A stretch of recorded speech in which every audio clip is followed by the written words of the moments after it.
सर्वशक्तिमान पिता, पुत्र और पवित्र आत्मा के नाम में आमीन। परम पिता परमेश्वर और पवित्र आत्मा पुनर्जीवित ईश्वर, स्वर्ग में पिता के दाहिने सिंहासन पर विराजमान प्रभु, हम आपको धन्यवाद देते हैं। सारे दिल और मन से, सारी आत्मा से, अपने हृदय की गहराई, होठों की सच्चाई और मन के पवित्रता के साथ प्रभु, आज के सुंदर सवेरे में पिता, सारा आदर, सारा सम्मान आप ही को देते हुए पिता, आपके पावन चरणों में कोटि कोटि प्रणाम करते हैं प्रभु। हे मेरे ईश्वर, ये सुंदर समय पिता, तेरी महिमा और स्तुति आराधना के लिए तूने हमें दिया है। हम तुझे धन्यवाद देते हैं कि आपने सारी रात हमें संभाल करके सुरक्षित रखा। हमारे पूरे परिवार के साथ में, सगे संबंधियों के साथ प्रभु, सभी यार मित्रों दोस्तों के साथ में हमें संभाल के सुरक्षित रखा। पूरे ख्रिस्ती समुदाय के साथ में, हमारे जानने वाले सभी भाई बहनों में आपने हमें सुरक्षित रखा। हम सब को बना करके रखा पिता, हम इसके लिए धन्यवाद देते हैं। हे प्रभु, आज हम आपसे प्रार्थना करते हैं पिता, हमें अपने पवित्र आत्मा के सामर्थ्य से भर दीजिए प्रभु। जिस तरह आपने सुंदर सवेरे में हमें जगाया पिता, हमारे मन में कोई बैर, कोई भय, कोई डर नहीं था प्रभु, कोई चिंता, कोई परेशानी नहीं थी। सुंदर सवेरे में हमने तेरे स्वर्गीय आनंद को लेकर के जागा है। यह तेरा आनंद सारा दिन हमारे साथ रहे प्रभु। डर, भय, चिंताएं, बीमारियां, समस्याएं, परेशानियां हमारे निकट में न आने पाए प्रभु, हमारे परिवार के पास न आने पाए, आपके एक एक बच्चों के पास न आने पाए प्रभु। हर कोई आपके पावन आत्मा से भर के पिता, आपके संरक्षण में सारा दिन सुरक्षित रहे। आप एक एक लोगों को संभाल करके रखना पिता। आपके पवित्र वचनों में एक एक लोगों को चलने के लिए सामर्थ्य देना। हम यह प्रार्थना करते हैं हमारे प्रभु यीशु ख्रिस्त के नाम में, आमीन। ख्रिस्त में मेरे प्यारे भाइयों और बहनों, प्रभु यीशु मसीह के पवित्र, मीठे और सामर्थी नाम में आप सारे लोगों को जय सो। आज के सुंदर समय में हम लोग सुंदर सवेरे में प्रभु को कोटि कोटि धन्यवाद देंगे कि उन्होंने हमें पूरे परिवार के साथ में संभाल के रखा, हमारे सांसों की हिफाजत किया, हमारे सेहत का हिफाजत किया, हमारे पूरे परिवार की हिफाजत किया, हम सबको सुरक्षित रखा। हम इसके लिए प्रभु को धन्यवाद देंगे। प्रभु ने हमारे जीवन में अपनी भली योजना प्रकट किया, हम इसके लिए धन्यवाद देंगे। विशेषकर हमें मौका दिया है कि हम इस पापी जीवन में, नरकी जीवन में, अपने जीवन काल के किए गए एक एक पाप के लिए पश्चाताप करते हुए स्वर्ग राज्य के योग्य अपने आप को बना सके। हम इसके लिए धन्यवाद देंगे। प्रभु से प्रार्थना करेंगे, प्रभु जिस महान उद्देश्य के लिए तूने हमें एक बार मौका दिया है, संसार से न जाने कितने भाई बहन लोग अंतिम विदाई लेकर के चले गए, लेकिन आपने हमें संभाल कर रखा, आपने हमें सुरक्षित रखा, हमारे पूरे परिवार के साथ सुरक्षित रखा, हमें मौका दिया। हम पश्चाताप करते तेरे ओर लौटने पाएँ। न जाने कितने लोग चाह रहे थे अपने जीवन में पश्चाताप करने के लिए, अपनी गलतियों को मानने के लिए, लेकिन आज कल परसों ऐसे करते करते उन्होंने बहुत दिन बिता दिया, लेकिन पश्चाताप नहीं कर पाए और इस दुनिया से चले गए। हमें ईश्वर ने भी मौका दिया है, हमें प्रभु ने ये अवसर दिया है। हमें इस समय प्रभु से प्रार्थना करना है, अपने जीवन में किए गए एक एक गलतियों को, एक एक गुनाहों को मान करके ईश्वर की ओर लौटने लौटना है। मेरे भाइयों और बहनों, प्रभु जो हमें और आपको अनंत जीवन देना चाहता है, उस प्रभु से अनंत जीवन हमें लेने के योग्य बनना है। हमें ख्रिस्ती जीवन जीते समय, ईश्वरीय जीवन जीते समय, प्रभु के पग चिन्हों पर चलते चलते, उनके वचनों का पालन करते करते इस संसार में अनेक अत्याचार का सामना करना पड़ेगा, बहुत सारी विपत्तियों का सामना करना पड़ेगा। लेकिन प्रभु यीशु मसीह कहते, तुम अंतिम पल तक ईमानदार बने रहो और मैं तुम्हें अंत में जीवन का मुकुट प्रदान करूंगा। हम प्रभु के वचन पर चलते समय हमारे जीवन में जितने भी सताव किए जाएं, जितने भी हम पर अत्याचार किए जाएं, उन समय हमारा भरोसा, उन एक एक पल में हमारा विश्वास ईश्वर से टूटना नहीं चाहिए। हमारा ईमान हमें हमारे प्रभु से हटना नहीं चाहिए। प्रभु कहता है अंतिम पल तक ईमानदार बने रहो, मैं तुम्हें जीवन का मुकुट प्रदान करूंगा। हम लोग देखते हैं संत यूहन्ना का सुसमाचार उनके अध्याय 15 पद संख्या 18 से 20 तक में प्रभु कहते हैं, यदि संसार तुम लोगों से बैर करे तो याद रखो कि तुमसे पहले उसने मुझसे बैर किया।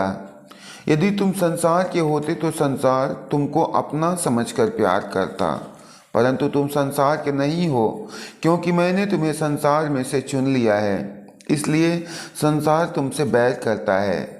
मैंने तुमसे जो बात कही उसे याद रखो, अपने सेवक अपने स्वामी से बड़ा नहीं होता। यदि उन्होंने मुझे सताया तो वे तुम्हें भी सताएंगे, यदि उन्होंने मेरी शिक्षा का पालन किया तो वे तुम्हारी शिक्षा का भी पालन करेंगे। मेरे भाइयों और बहनों, एक ख्रिस्ती जीवन जीते समय हमें अपने जीवन में दुख तकलीफों और अत्याचार का सामना करने के लिए तैयार होना पड़ेगा, तैयार रहना पड़ेगा, क्योंकि धर्म ग्रंथ बाइबल बतलाती है, प्रभु ने कहा हुआ है कि जब उन्होंने मुझे सताया, ईश्वर से अनेकों वरदान पाने के बाद, ईश्वर से ढेर सारी कृपा पाने के बाद भी जब उन्होंने मुझे सताया, तुमको भी सताएगा। उन्होंने मेरी शिक्षा पर विश्वास किया तो तुम्हारी शिक्षा पर भी विश्वास करेंगे। इसलिए हम लोगों को प्रभु के शिक्षा में बने रहना है, प्रभु के वचन में बने रहना है।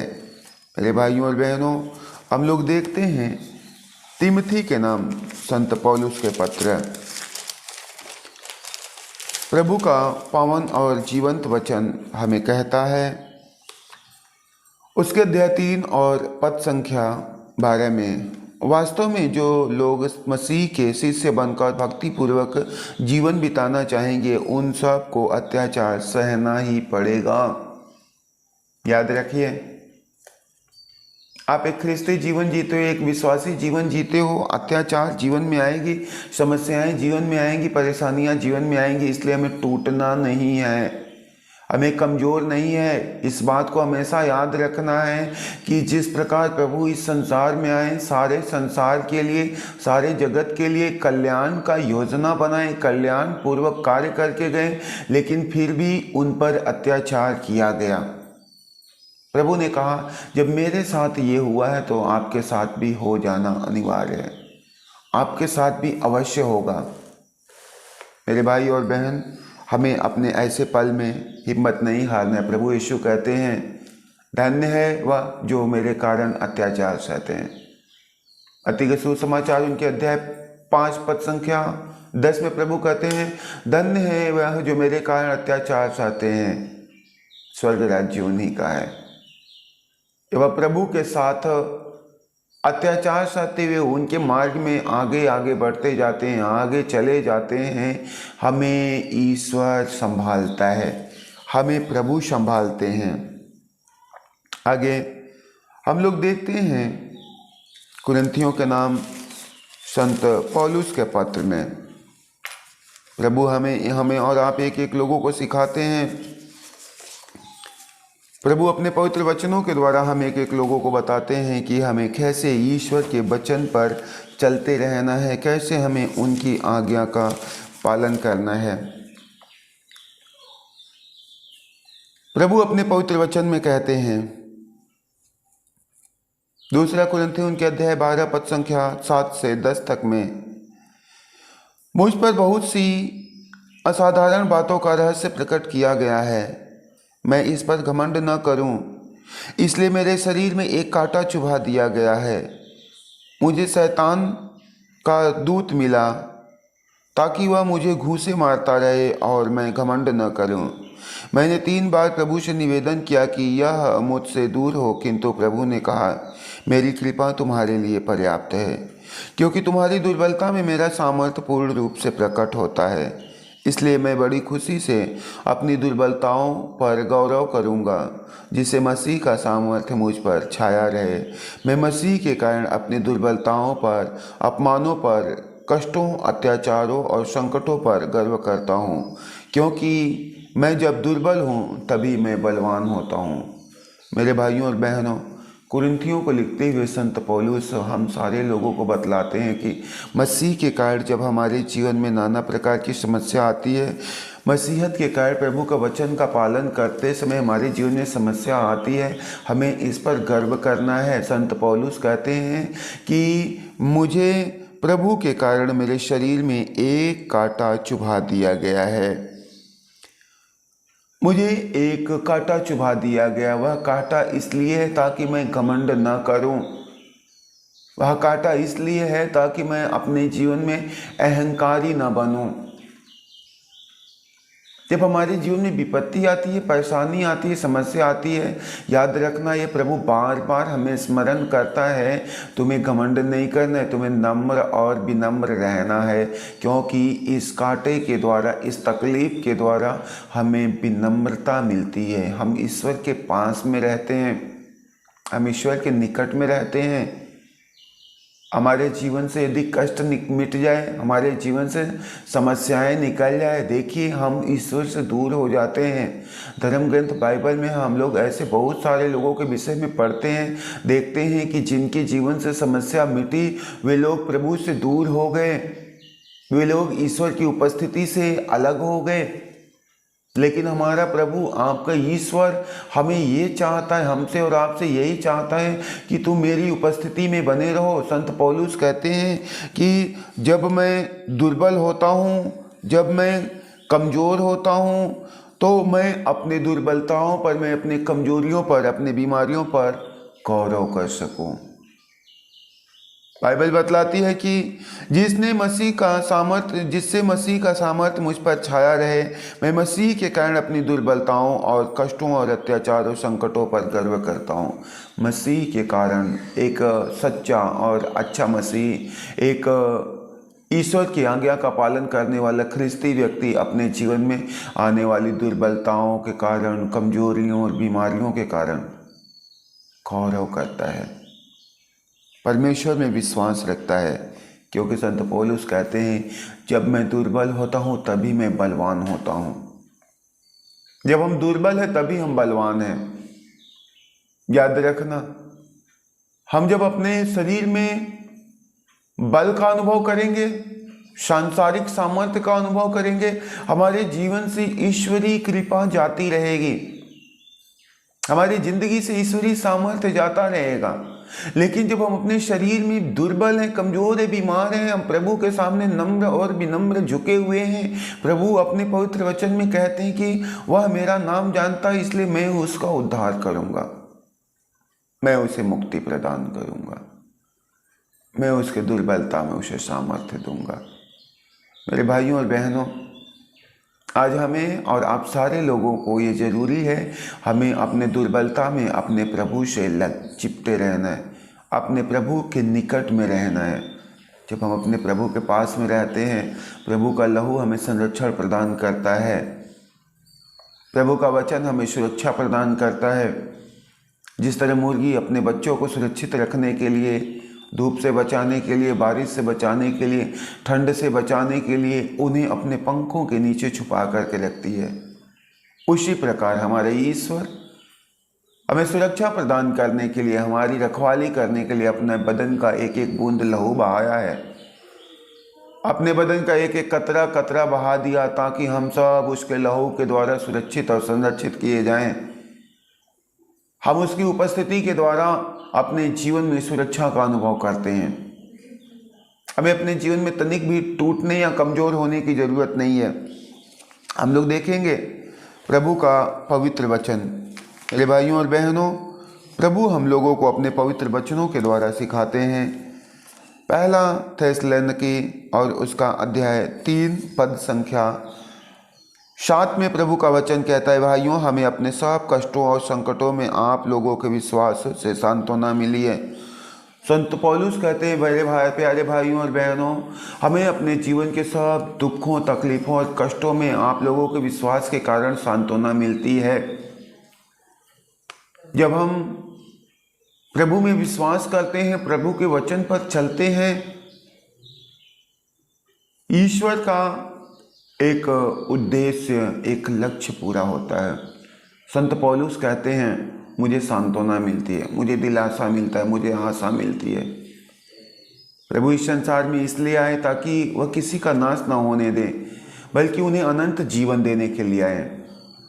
तो जब हम लोग प्रभु के वचन पर चलते हैं, उनकी आज्ञा का पालन करते हैं, अनंत जीवन के लिए सहभागी होते हैं, अनंत जीवन के लिए हम तैयार होते हैं। और ऐसे में हमारे ईश्वर का जो स्वर्गीय मिशन है, जो स्वर्ग राज्य में लेके जाने का एक बहुत बड़ी योजना है, वह योजना पूरी होती है।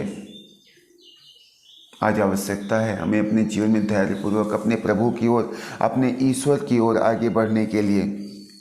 हम लोग पढ़ते हैं पहला पत्रस उनके अध्याय 4 और पद संख्या 12-13 में, प्यारे भाइयों, आप लोगों की परीक्षा अग्नि से ली जा रही है।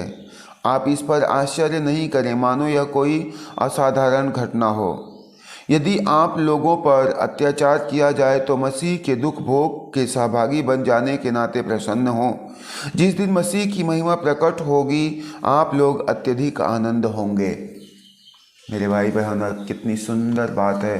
संत पौलुस हम लोगों को बतलाते हैं अपने पहले पत्रस के पहले पत्र में हम लोग देखते हैं, लिखा हुआ है कि भाइयों, आप लोगों की परीक्षा अग्नि से ली जा रही है। आप इस पर आश्चर्य नहीं करें, मानो यह कोई असाधारण घटना हो। बाइबल बतलाती है कि आपकी परीक्षा अग्नि से ली जा रही है, और इस बात पर हमें आश्चर्य नहीं करना है। इस बात पर हमें दुखी या निराश उदास होने की ज़रूरत नहीं है कि हम ख्रिस्त में एक ज़िंदगी जीते हैं, हम प्रभु के पीछे चलते हैं, फिर भी हमारे जीवन में सताव है, फिर भी हमारे जीवन में अत्याचार है, फिर भी हमारे जीवन में परेशानियां हैं। इस पर हमें आश्चर्यचकित होने की ज़रूरत नहीं है। बाइबल बतलाती है कि यदि आप लोगों पर अत्याचार किया जाए तो मसीह के दुख भोग के सहभागी बन जाने के नाते आप प्रसन्न रहें। जब आप पर अत्याचार किया जाए, आप धैर्यपूर्वक उसको सहते जाएं और ये विश्वास रखें कि हम मसीह के दुख भोग में सहभागी हैं। यदि हम धार्मिकता का काम करते हुए प्रभु के वचन पर चल रहे हैं और हमारे ऊपर सताव किया जाए, अत्याचार किया जाए, पत्रस कहते हैं कि आप मसीह के दुख भोग के सहभागी होने के नाते आप लोग प्रभु में आनंद मनाएं, क्योंकि बाइबल बतलाती है कि जिस दिन मसीह की महिमा प्रकट होगी, आप लोग अत्यधिक आनंदित होंगे। जिस दिन मसीह की महिमा प्रकट होगी, उस दिन आप अत्यधिक आनंदित होंगे। आज बाइबल हम लोगों को बतलाती है, हमारे जीवन में जब अत्याचार होता है, प्रभु का वचन का पालन करते हुए हमें हो सकता है ताने सुनने पड़े, हो सकता है हमारे लिए कठोर शब्द का इस्तेमाल करना पड़े, हो सकता है हमें मारा जाए, हो सकता है हमें अपमानित किया जाए, लज्जित किया जाए, हो सकता है कि हमें मौत की घाट भी उतार दिया जाए। लेकिन पत्रस कहते हैं, पत्रस को लिखते हुए संत पौलुस कहते हैं, ईश्वर की महिमा के लिए जिस दिन ईश्वर पुनर्जीवित होंगे, उस दिन आप सबको, जो मसीह में आप सबों ने दुख को भोगा है, दुख को सहा है, आपको अपार आनंद, अपार खुशी मिलेगी। मेरे भाई और बहन, ये सत्य है। इस संसार में भली वस्तुओं को तकलीफ सहना पड़ता है। जो सीधा और साधारण व्यक्ति हैं, जो प्रभु के आज्ञाकारी व्यक्ति हैं, उनको हर किसी से तकलीफ मिलेगा। एक सीधा साधा जानवर को ले लीजिए, जिस जानवर के अंदर में मारने की आदत नहीं है, हर कोई जाएगा उसको परेशान करके चला जाता है, हर कोई जाएगा उसको डंडे मार के चला जाता है। एक पेड़ जिसमें भरपूरी से फल लदा हो, सुंदर सुंदर अच्छे फल लगे हों, उस पेड़ के पास में लोग जाएंगे, उससे छाया भी लेंगे, उसे पत्थर भी मारेंगे, उसका फल खाएंगे, उसकी टहनियां तोड़ेंगे। मेरे भाई और बहनों, हम लोग देखते हैं कि जो पेड़ लोगों के लिए सारी भली वस्तुओं का प्रबंध करता है, उनके लिए ठंडी छाया का प्रबंध करता है, उनके लिए मीठे स्वादिष्ट फल देता है, उस पेड़ पर सताव किया जाता है, उस पेड़ को तकलीफ सहना पड़ता है। जो पेड़ फलहीन है, जिसमें कोई फल नहीं है, जिसमें कांटे हैं, उसकी छाया के नीचे भी कोई नहीं जाना चाहेगा, उसे कोई मारना नहीं चाहेगा, क्योंकि उसका नेचर, उसका स्वभाव तकलीफ देने की है। परंतु हमारा स्वभाव मसीह के कारण एक धार्मिकता का है, और एक धर्मी व्यक्ति के जीवन में सारे तकलीफ़ों का सामना करना पड़ेगा। ये मत सोचना कि दुख तकलीफ हमें तोड़ने के लिए, हमें नष्ट करने के लिए आई है। प्रभु यीशु मसीह ने अपने पवित्र वचन में कहा है कि सोने की शुद्धता की माप आग में होता है, और धर्मी व्यक्ति की धार्मिकता की नाप विपत्ति में होता है। तो जब हम लोग धार्मिकता का जीवन जीते हैं और इस समय हम पर अत्याचार किया जाता है, तो हमें कमज़ोर होने की या निराश होने की ज़रूरत नहीं है, क्योंकि प्रभु हमें इस बातों के द्वारा हमें जांचता है, हमें परखता है। इसलिए तो पतरस कहते हैं कि मैं प्रभु के कारण आनंदित हूँ। प्रभु के कारण यदि मुझे दुख सहना पड़े, मुझे गर्व महसूस करना है, क्योंकि जिस दिन ईश्वर की महिमा प्रकट होगी, उस दिन हमारी खुशी का कोई ठिकाना नहीं रहेगा, हमें अपार खुशी, अपार आनंद मिलेगा। इसलिए आज जब हम लोग प्रभु के वचन को सुन रहे हैं, आज हम प्रभु के वचन पर मनन चिंतन कर रहे हैं, तो इस बात के लिए प्रभु से प्रार्थना करेंगे, प्रभु तेरा कार्य करते समय हमारे जीवन में जो अत्याचार किया जाए, तेरे वचन का पालन करते समय हम पर जो सताव किया जाए, उसे सहने के लिए, धैर्य पूर्वक सहने के लिए हमें बल और सामर्थ्य दीजिए। आइए इसमें अपनी आंखों को बंद करके हम लोग प्रभु से प्रार्थना करेंगे। हे सर्वशक्तिमान ईश्वर और परम पिता परमेश्वर पवित्र आत्मा, प्रभु हम धन्यवाद देते हैं मेरे पिता आज के सुंदर सवेरे के लिए और आपके एक एक वचन के लिए। प्रभु आपका वचन कहता है कि जब हरे पेड़ का यह हाल है, तो सूखे पेड़ का क्या हाल होगा। हे प्रभु, आप इस संसार में आए, आपने मनुष्यों के लिए सारे भली योजनाओं को, निर्धारित योजनाओं को अपने जीवन में पूरा किया, उनके लिए अच्छे कार्य किए। प्रभु यीशु, आपने बहरे के कान खोले, आपने अंधे को आंखें दी, आपने गूंगों को वाणी दिया, मुर्दों को जान दिया। प्रभु आपने कोढ़ियों को शुद्ध किया, निसंतानों को संतान दिया। पिता हे प्रभु, इतने अद्भुत कार्य करने के बाद भी आप पर सताव किया जाता है, आप पर अत्याचार किया जाता है, आपको मार डाला जाता है, लेकिन फिर भी आप अपने ईश्वर, अपने स्वर्गीय पिता की आज्ञा के पालन में ईमानदार बने रहें।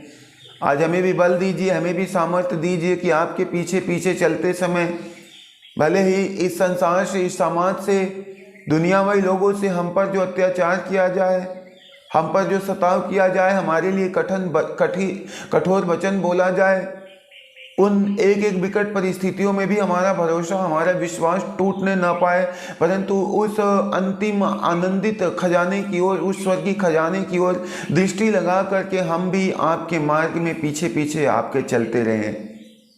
हे पिता, हम आपसे प्रार्थना करते हैं, हमारे घरों और हमारे परिवारों को अपने अधिकार में ले लीजिए, हमारे सभी ख्रिस्ती विश्वासियों को अपने अधिकार में ले लीजिए। प्रभु एक एक लोगों पर अपने पावन आत्मा का सामर्थ्य भर दीजिए।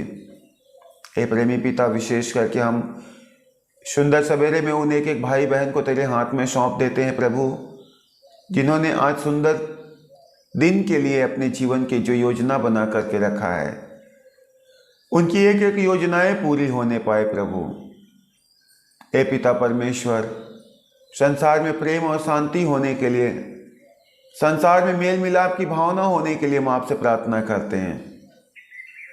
ये पूरे विश्व में आपसी भेदभाव मिटा करके लोगों के अंदर में प्रेम और दया भर दीजिए, ताकि लोग एक दूसरे के सुख दुख में सदैव तत्पर और तैयार रहें। जो बच्चे हमारे भविष्य की तैयारियां कर रहे हैं, पढ़ाई लिखाई करें, उन बच्चों को आप प्रज्ञा बुद्धि और विवेक से भरना। जो लोग इस समय रोगी और बीमार हैं, उन रोगियों पर अपना हाथ बढ़ाकर छूना प्रभु, उन्हें एक एक लोगों को चंगाई का वरदान देना। जो लोग इस समय अपने शरीर में दर्द और पीड़ा का अनुभव करें, उनके जीवन से दर्द और पीड़ा और बीमारी की बंधन टूटने पाए।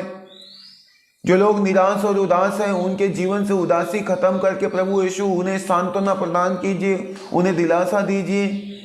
जो लोग अपने मन में बुरी योजना बना करके रखे हैं प्रभु, एक दूसरे को नाश करने का, स्वयं अपनी आत्महत्या करने की योजना बना करके रखे, उनके मन को बदलना। जो निराशा और उदासी से भर चुके हैं, जिन्हें लगता है हमें कोई प्यार नहीं करता है, कोई हमारा अपना नहीं है, हमें इस संसार में नहीं रहना चाहिए, हमें इस संसार में मर जाना चाहिए, हे प्रभु आज उन्हें आप दिलासा देना, उन पर अपना प्रेम प्रकट करना प्रभु। आज उन भाइयों से बताना मैं तुम्हें प्यार करता हूँ। आज वे लोग अनुभव करने पाए पिता तेरे प्यार को, तेरे खुशी, तेरे आनंद को, क्योंकि तूने कहा है क्या एक माँ अपने दूध पीते बच्चे को भुला सकती है? क्या वे अपने गोद के बच्चे पे तरस नहीं खाएगी? हो सकता है कि एक माँ भूल जाए और अपने गोद के बच्चे पे तरस ना खाए, लेकिन प्रभु तू कहता है कि मैं तुम्हें कभी नहीं भूलूंगा, मैं तुम्हें कभी नहीं त्यागूंगा। सारा समाज तुझको त्याग दे, सारी दुनिया तुझको छोड़ दे, तुझे जन्म देने वाली तेरी माँ तुझे छोड़ दे, लेकिन मैं तुझे कभी नहीं छोड़ूंगा। मैं तेरे हर पल में, हर परिस्थितियों में मैं तेरे संग संग तेरी छाया बन करके चलता रहूंगा। मेरे भाई, मेरे प्रभु, आज इस समय हम अपने एक एक भाइयों और बहनों के लिए प्रार्थना करते हैं। एक एक के गरीबी में प्रभु तेरा स्वागत करते हैं, एक एक के बेरोजगारी में तेरा स्वागत करते हैं, एक एक के चिंताओं में तेरा स्वागत करते हैं, एक एक के सारी बाधाओं में प्रभु कोर्ट कचहरी में तेरा स्वागत करते हैं। हे पिता परमेश्वर, आज हम आप हर एक के परिस्थितियों में आ जाइए प्रभु। आपने कहा है यदि तुम सारे हृदय से मुझे ढूंढोगे और तब तुम मुझे पा जाओगे, और मैं तेरे पास आऊँगा, मैं तेरा भाग्य पलट दूंगा। हे प्रभु यीशु, आज हमारे सभी भाइयों बहनों को तेरे सांत्वना की जरूरत है। हमारी जितनी बहनें डिलीवरी के करीब में हुए, एक एक बहनें पवित्र आत्मा के सामर्थ्य से भर करके नॉर्मल डिलीवरी करने पाए। जो बहनें निसंतान हैं, जिनका कोख सूखी बंजर भूमि के समान में खाली पड़ा हुआ है, परती पड़ा हुआ है, हे पिता आज हमारे निसंतान बहनों को संतान का वरदान दीजिए।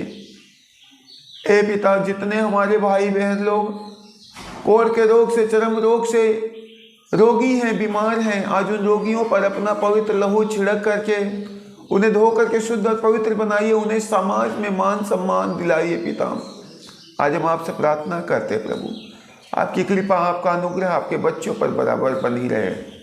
आपने कहा है जो मुझ में विश्वास करता है उसे अनंत जीवन मिल जाएगा।